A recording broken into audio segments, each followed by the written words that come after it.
कहते हैं कोई डेट का नहीं पता सर वो चलती। लेक्चरर साथ बता रही थी, जी जी बिल्कुल ऐसी है। चलें हम वो अपने। लेक्चरर जो थी वो बता रही थी कि ठीक है। उनकी जो इंग्रेडिएंट्स मिलती है उसकी क्वालिटीज थी ना नेम की, उस वजह से भारत को भी ये नाम दिया गया था कि ये एक अच्छा मुल्क है, और इस तरह करके तब इसका नाम ये हाँ, रखा गया इसमें था हम भारत। हमेशा कहते हैं कि according to that book maybe this is the reason of this name. ठीक है, maybe this is the etymology. Exactly कुछ बातों का हमें इल्म नहीं होता। ठीक है, जिनका पता है उनमें तो हम श्योरिटी से कह सकते हैं फैक्ट्स होते हैं, ये फैक्ट्स में नहीं आता। ओके जी, वर्ड फॉर्मेशन आज हमारा टॉपिक है। स्क्रीन शेयर मैंने कर दी है, और फर्दर जो आपका सवाल है उस पर डिट करते हैं बात उसके ऊपर दोबारा से लेक्चर के एंड के ऊपर। हम चाह रहे थे कि चलिए ये सेशन में कुछ चीजें आ जाएं। वर्ड फॉर्मेशन, तो आज हम अभी इसको देखेंगे कि वर्ड्स कैसे बनते हैं, फॉर्म कैसे होते हैं, डेवलप कैसे होते हैं, फिर किस तरह कुछ वर्ड्स को काट कर वर्ड बनाए जाते हैं, कुछ को जोड़ कर वर्ड बनाए जाते हैं। ठीक है, कुछ नए वर्ड दूसरी जबानों से ले लिए जाते हैं। तो ये हम डिफरेंट टाइप्स देखेंगे कि किस तरह वोकेबलरी जनरेट होती है। ठीक है, तो जैसे आप यहाँ पे भी देखें ना, लेक्चर में मैंने एक वर्ड लिखा है LEC, और ये भी मैंने कर दिया, ये वर्ड अब तक मौजूद नहीं है ऐसे कोई। ये मैंने क्या किया है, इसका जवाब भी आपको इसी लेक्चर में मिलने वाला है। ठीक है, जब ये कंप्लीट वर्ड है, जबकि आप ये देख रहे हैं कि ये कुछ नया काम कर दिया हमने कुछ पुराने कुछ वर्ड्स के साथ। खैर, so neologism, the coining and the use of the new words, तो न्यू वर्ड्स को बनाना और या पुराने वर्ड की नई फॉर्म की तरफ लेके आना, तो इसको हम कहते हैं technically नियोलॉजिज्म। So creation of new words in a language never stops, and English is one language that is particularly fond of adding to its large vocabulary. English बड़ी flexible language है जी, ये हमेशा ऐड करती है, चीज़ों को अडॉप्ट करती है। ये बिल्कुल स्ट्रिक्ट नहीं है कि बस जी हमारी ये बाउंड्री और इसके बाहर हमने नहीं जाना, ये और ज़बानों के अल्फाज को अंदर आने देती है। और इवन इंग्लिश ने दूसरी ज़बानों को वर्ड दिए भी हैं, और ये continuously growing language, fastly growing. उसकी एक आध वजह तो आपके सामने है कि इंग्लिश जो है ना लैंग्वेज ऑफ पावर बन चुकी है, लिंगुआ फ्रैंका है, पूरी दुनिया का एक ये बना है ग्रेजुअली। वेस्टर्न सिविलाइजेशन का डोमिनेंस है इसके साथ जुड़ा हुआ, और हम इसको अगले लेक्चर में जल्द देखने वाले हैं, जब हम ये चीज नोट करेंगे कि रेनेसां क्या होता है। तो वेस्टर्न यूरोप किस तरह जागता है और किस तरह वो इल्म की तरफ बढ़ते हैं और साइंस को डेवलप करते हैं, और साइंस की वजह से फिर क्या होता है कि उनके पास मॉडर्न टेक्नोलॉजी और वेपन आता है, जैसे वो पूरी दुनिया ना सिर्फ डिस्कवर करते हैं, बल्कि ये बात भी वो डिस्कवर करते हैं कि बाकी दुनिया तो तारीकी में डूबी हुई है, वो तो सुपरस्टिशियस लोग हैं और अजीबो गरीब तोहमात में पड़े हुए हैं और जहालत में डूबे हुए हैं। तो बजाय इसके कि वो लोगों को एजुकेट करते, उन्होंने किया भी है, एजुकेट किया भी है, लेकिन मोस्टली उन्होंने क्या इस बात का फायदा उठाया और अपनी मॉडर्न टेक्नोलॉजी और साइंस और जदीद उलूम जो उनके पास आ गए थे, उससे उन्होंने क्या किया कि पूरी दुनिया को गुलाम बना लिया, ऑलमोस्ट कॉलोनाइजेशन जिसे हम कहते हैं। अब इस कॉलोनाइजेशन पीरियड का इंग्लिश लैंग्वेज के साथ बड़ा अहम ताल्लुक है, क्योंकि सबसे बड़ी एम्पायर ब्रिटिश एम्पायर थी, और जिसमें सूरज कभी नहीं डूबता था, आपने पढ़ा होगा। और इसके अंडर आपको पता है अमेरिका भी था, अफ्रीका की कंट्रीज भी थी, ऑस्ट्रेलिया, न्यूजीलैंड और चाइना के भी कुछ ऐसे, इंडिया आपका पता है सारा ब्रिटिश एम्पायर का पार्ट था। तो दुनिया की सबसे बड़ी एम्पायर जो अब तक बनी है ना, सबसे बड़ी, वो ब्रिटिश एम्पायर है। और ब्रिटेन आपको पता है, उन्हीं का हम लिटरेचर पढ़ रहे हैं और देख रहे हैं उनकी लैंग्वेज, एंग्लो सैक्सन लैंग्वेज जो है ग्रेजुअली फिर इंग्लिश में कैसे कन्वर्ट होती है और मॉडर्न इंग्लिश वहां से निकलती है। और यही इंग्लिश जब ये कॉलोनाइजेशन करते हैं तो अफ्रीका जाते हैं तो अफ्रीकन वर्ड ले लेते हैं, अमेरिका गए तो अमेरिकन वर्ड नेटिव के कुछ चुरा लिए या अडॉप्ट कर लिए या लूट लिए। जैसे वर्ड लूट पे लास्ट टाइम एक स्टूडेंट ने बात भी की थी। तो इसी तरह यहाँ पे जब आए तो बहुत से वर्ड्स जो हैं वो अडॉप्ट कर लिए, फ्लेक्सिबल थे, डेवलप किए उन्होंने, आगे बढ़े। तो आज हम उसी वर्ड की स्टोरी को देख रहे हैं। खैर, और हम सबसे पहले तो ये देखते हैं वर्ड की जो बुक होती है, जिसे हम डिक्शनरी कहते हैं, यानी सारे वर्ड्स एक जगह इकट्ठे कर दिए जाते हैं। डिक्शन की बुक जो है, इनिशियली इसकी जो एफर्ट की गई थी ना, first generally regarded as the first English dictionary was written by the Robert Cawdrey, a schoolmaster and former church of the English clergyman। 1604 के बाद उसने एक पहली एफर्ट की थी कि जितना जो है वो डाटा कहाँ पे इस्तेमाल हो, एक वर्ड लिस्ट पब्लिश की थी जो एजुकेशनल टेक्स्ट के अंदर जो वर्ड यूज हो रहे थे, क्योंकि स्कूल टीचर था। तो वहां पे जितनी भी वोकैबुलरी इस्तेमाल हो रही थी, तो उसने एक पहली लिस्ट बना के बनाने की कोशिश की थी, ठीक है। तो लेकिन जो पहली बाकायदा डिक्शनरी है, यानी सारे अल्फाजों को एक जगह इकट्ठा किया, वो डॉक्टर जॉनसन ने किया था, was published in 15 अप्रैल 1755। ये भी एक बड़ी अहम इंफॉर्मेशन है एग्जाम के पॉइंट ऑफ व्यू से। रॉबर्ट कॉर्डरी का सिर्फ हमने इंफॉर्मेशन के लिए याद रखना, उसने पहली डिक्शनरी बाकायदा नहीं बनाई, पहली एफर्ट जरूर की थी। So according to BBC, going from A1 to Z via जो भी वर्ड यानी A से लेकर Z तक, however there are an estimated कितने ये बन जाए जी 1,71,146 words currently in use in the English language. According to the Oxford English Dictionary, not to mention 47,156 obsolete words. Obsolete कहते हैं जी जो वर्ड का इस्तेमाल खत्म हो गया हो, ये उसके अलावा है, ये अभी करंटली इन यूज है और ये ऑब्सोलीट है। अगर ये इन दोनों को मिला लें तो कितने बन गए आप, तकरीबन 2-2.25 लाख अल्फाज जो है ना वो डिक्शनरी के पास है। The longest word in any of the major English language dictionaries में अगर देखते हैं तो ये वर्ड जो आपके सामने नजर आ रहा है ना, जिसे पढ़ना कितना मुश्किल हो रहा है, पता नहीं क्या लिखा है, ये सबसे लंबा लफ्ज इसे कहते हैं। A word that refer to lung disease, तो ये न्यूमो से पता चलता है, न्यूमो आपको पता है लंग को कहते हैं, और contracted from the inhalation of the very fine silica particles. तो न्यूमो का तो हमें पता चल गया, माइक्रोस्कोपिक सिलिको वोल्केनिकोनियोसिस। तो वोल्केनिक आया है, सिलिका आया है और नीमो आया है।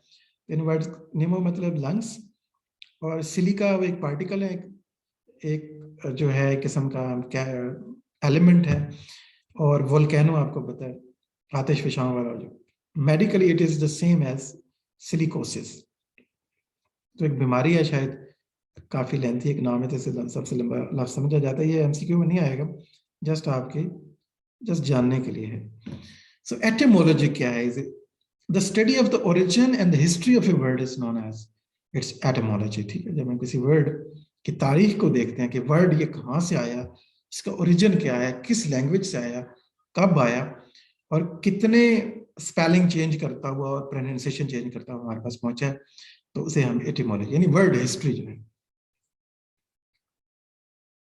When we look closely at the etymologies of the everyday word, we soon discover that there are many different ways in which new words can enter the language, ठीक है। तो एटिमोलॉजी से बहुत कुछ जानने को मिलता है। इवन कंपैरेटिव लिंग्विस्टिक वालों ने आपको बताया, एटिमोलॉजिकल स्टडी करके कंपैरेटिवली फिलॉलोजिस्ट जो हुआ करते थे, उन्होंने फैमिलीज ऑफ लैंग्वेज बनाई है, और लिंग्विस्टिक का उस कंपैरेटिव लिंग्विस्टिक का काफी इसमें कंट्रीब्यूशन है चीजों को अंडरस्टैंड करने के लिए। तो जो हमारे पास मेथड है जो इंग्लिश यूज कर रही है, उसको सामने रखते हुए हम कोई ऑलमोस्ट 6 मेथड मेरे ख्याल में हम देखेंगे। उनमें नंबर 1 है बारोइंग, कि कैसे वोकैबुलरी बनती है, नए वर्ड हमारे पास कैसे आते हैं बारोइंग के साथ। One of the most common sources of the new words in English is the process simply labeled as borrowing. This is taking over the words from other language. Borrowing mean मतलब बारो करना, दूसरी जुबानों से लफ्जों को ले लेना टेक्निकली। और ये डाटा जो आप देख रहे हैं मेरे सामने, और ये हमने लिया जॉर्ज यूल की बुक से। आप फर्दर डिटेल में इंटरेस्टेड हो तो जा सकते हैं, अदरवाइज प्राइमरीली आपको ये सिर्फ स्लाइड का डाटा पहले याद करना है। So technically it is more than just borrowing, आगे वो लिखते हैं, because English doesn't give them back. तो थोड़ी सी कॉमेडी के साथ कि इंग्लिश बारविंग का मतलब तो ये होता है ना उधार लेना, कि आप कोई चीज लेते हैं टेम्पररी टाइम के लिए फिर वापस कर देते हैं। लेकिन इंग्लिश लैंग्वेज ऐसी लैंग्वेज है, या अंग्रेजों का शायद रवैया ही ऐसे है कि वो बारो करके वापस नहीं देते। Throughout its history, the English language has adopted a vast number of words from other languages, including these examples. कुछ मिसालें हैं जानने के लिए, जैसे डोप वर्ड जो ये डच लैंग्वेज से लिया इंग्लिश ने। पियानो जो है ना, ये इटालियन वर्ड है पियानो। टैटो जो है थाइयन, यानी वो थाई जो लैंग्वेज है थाइशियन। और ज्यूल फ्रेंच लैंग्वेज है, ज्यूल, जूल मेरे ख्याल में jewel is the best. So pretzel German, tycoon Japanese है, glitzy Yiddish, ski Norwegian, yoghurt जो है ये टर्किश है, काफी लोग पहले से ही जानते होंगे शायद कि योगर्ट जो है टर्किश है। बांतु है जैब्रा, क्योंकि अफ्रीका की लैंग्वेज है बांतू, तो ज़ेब्रा वहीं पे होता है। सोफा, सोफा जो हम डे टू डे हमारे घर में मौजूद भी है, ये आइटम हम इसको यूज भी करते हैं, ये अरेबिक वर्ड है। और लाइलक जो है ये पर्शियन है। तो ये देखिए कितनी जबानों के वर्ड हैं जो इंग्लिश में रेगुलरली यूज हो रहे हैं और आप वो इंग्लिश की लैंग्वेज का पार्ट है। तो ये इनने बारो किए हैं। जब कोई वर्ड किसी और लैंग्वेज का हो और उसे दूसरी लैंग्वेज अडॉप्ट कर ले और उसे रेगुलरली उस जबान का लफ्ज समझ के उसके स्पीकर यूज करें तो हम उसे बारोइंग कहते हैं। नेक्स्ट हमारे पास है, although ये नेक्स्ट मेथड नहीं है, दिस इज अगेन एक बारोइंग है, जैसे उधार लेना, लोन लेना। तो लोन ट्रांसलेशन एक और बारोइंग की टाइप है ये। तो बारोइंग में हम देखते हैं कि सिंपली वर्ड उठा लिया जाता है या फिर उसकी एक और टाइप भी है, वो क्या है, a special type of the borrowing is describe as loan translation. इसका दूसरा नाम है कैल्क। ये आपने याद रखना, कई दफा पेपर में ये आ जाता है, कैल्क क्या है। In this process, there is a direct translation of the elements of a word into a borrowing language. The word, for example, Superman जो word हमारे पास है, ये तो आपको पता है किसने, नीचे ने यूज किया था अपने बुक के अंदर, 10 बुक ज़ाराथस्त्रा के अंदर शायद।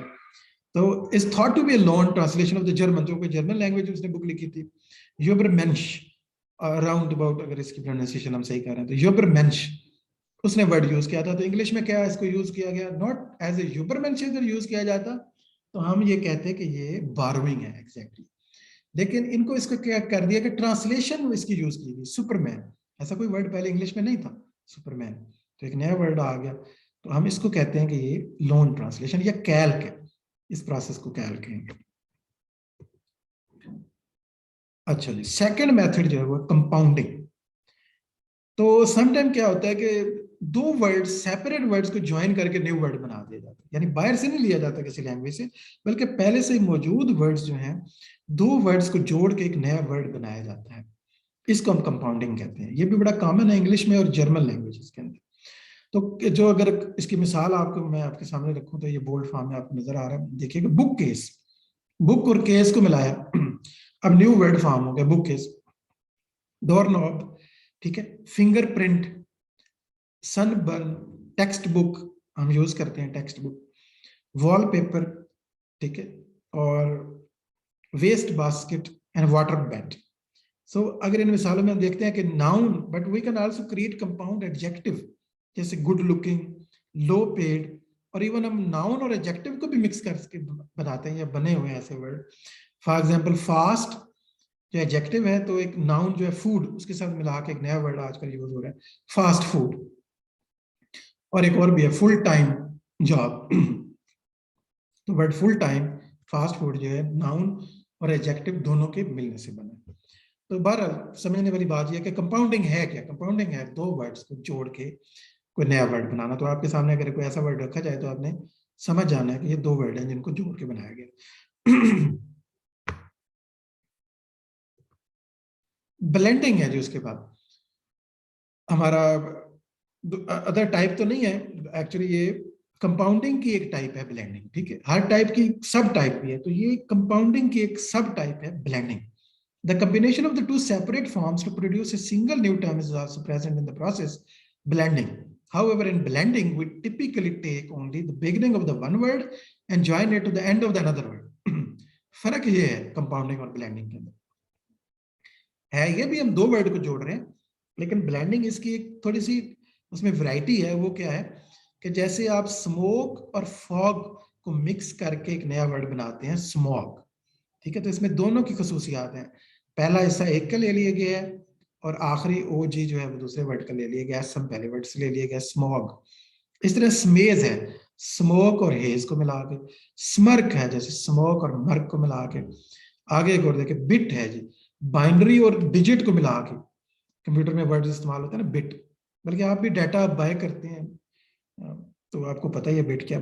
इस तरह ब्रंच है, ब्रेकफास्ट और लंच को मिला के बनाया ब्रंच। मोटल है, मोटर और होटल को, टेलीकास्ट टेलीविजन और ब्रॉडकास्ट। इस तरह ऑक्सब्रिज एक वर्ड है जी, ऑक्सफोर्ड और कैम्ब्रिज दोनों यूनिवर्सिटी का नाम इकट्ठा जब लिया जाता है तो हम उसे कहते हैं ऑक्सब्रिज।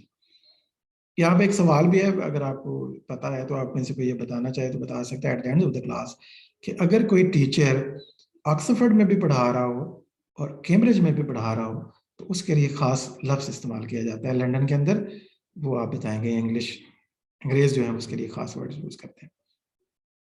उसके अलावा चैनल देखें, चैनल और टनल को मिला के, क्योंकि ये चैनल जो है वो चैनल जो है दरमियान में जो समंदर का पार्ट है इंग्लैंड और फ्रांस के दरमियान में, तो चैनल उन्होंने बनाई है, क्योंकि वो टनल नहीं है, टनल तो पहाड़ों के दरमियान में खोद के सुरंग बनाई जाती है, और चैनल जो है वो समंदर के पार्ट को कहते हैं, दोनों को मिक्स करके, क्योंकि समंदर के नीचे से उन्होंने बनाई है जहां से रेलवे भी जाती है। आर्किटेक्चर का एक मेरेकल है वो। खैर ये फर्क है कंपाउंडिंग और ब्लेंडिंग के अंदर। अब हम जाते हैं जी तीसरी अपनी फॉर्म की तरफ, तो जिसे हम कहते हैं क्लिपिंग। लेकिन इसको कंटिन्यू करने से पहले हम छोटी सी ब्रेक लेंगे, क्योंकि हमारा सेशन एक्सपायर होने जा रहा है, तो आधी बात हो रही होगी, तो उसके बाद हम इसको कंटिन्यू करेंगे।